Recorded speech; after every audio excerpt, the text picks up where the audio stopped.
Bro, did you watch Money Heist's last episode? பார்க்கலையா? ஓ, Netflix subscription இல்லையா? Do you have Hotstar? அதுவும் இல்லையா? ஓ, I have the subscription of Netflix, Hotstar and Amazon Prime, all three. Bro, நீ மேல subscription போட்டல? bro போடலையா?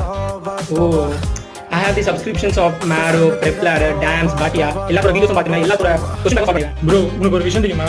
இன்னைக்கு என்னோட HR manager gave me an appraisal of 50% டா. மெடிசன்லடா ஒரு சம கேஸ். நான் தான் கரெக்ட்டா டயக்னோஸ் பண்ணேன் தெரியுமா? AP அப்ரிஷியேட் பண்ணாரு. வேற யாருக்குமே வந்து ஆன்சர் தெரியல. நான் மட்டும் தான் ஆன்சர் பண்ணேன். எப்படி? அச்சா, I got a job in TCS டா. எது? உனக்கு Infosys ah? Which book do you follow for physiology and biochemistry? ஓ, செம்பிலிங்கமும் சத்யநாராயணமா? சரி சரி. நான் வந்து கைட்டனும் லிபின் கோட் தான். Dude, yesterday I brought my brand new iPhone 15 Pro Max 256GB. Oh, நீ வந்து ஆண்ட்ராய்டு யூஸரா? நெக்ஸ்ட் மந்த் என் பர்த்டே இல்ல, so my dad presented me this லிட்மெண்ட். நீ மைக்ரோடோன் தானே வச்சிருக்க? மைக்ரோடோன் அவ்வளோ மோம்பர் தான் அவ்வளோ கரெக்டாக கேட்காது, சரியா கேட்காது.